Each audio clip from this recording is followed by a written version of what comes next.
Oh, here's the question. What do a glacier, actress Lucille Ball, and a New Jersey neighborhood battle over a proposed development all have in common?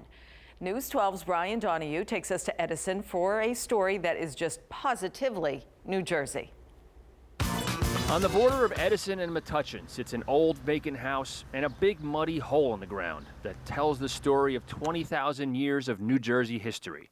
From Ice Age glaciers to quirky urban legends to modern-day conservation battles. It's called Lucille Ball Pond, and neighbors have launched a battle to save it from a developer who has taken steps towards filling it in, knocking down this old vacant house and building 3 new ones. Here, it's a 20,000-year-old glacial kettle pond. You know, they're not making too many more of those. So you can build a house anywhere, but why do you got to build it on top of a pond? The pond takes its name from the story that Lucy once considered living in the old stone house. Seems Lucy may have checked it out once when it was on the market after her breakup with Desi Arnaz. I love that it's called the Lucille Ball Pond because she, at some point, possibly, maybe considered buying the house. That's good enough, right?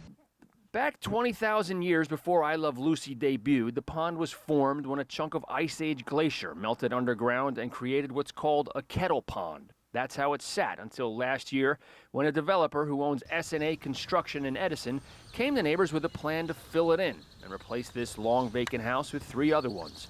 That spawned a classic modern-day New Jersey grassroots conservation effort. A Save the Lucille Ball Pond Facebook group started by neighbor Joe Ryderowski has 1,100 members and counting. And it's amazing how it just took off. On the Facebook page, you can see old pictures of the pond before the invasive reeds were allowed to take over.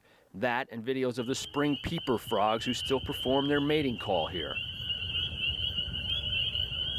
The town has offered assistance in restoring the pond to the way it was. Beautiful to restore it to what it used to be. The developer isn't talking, and so the house and pond sit and wait for the next chapter in a 20,000-year-old story.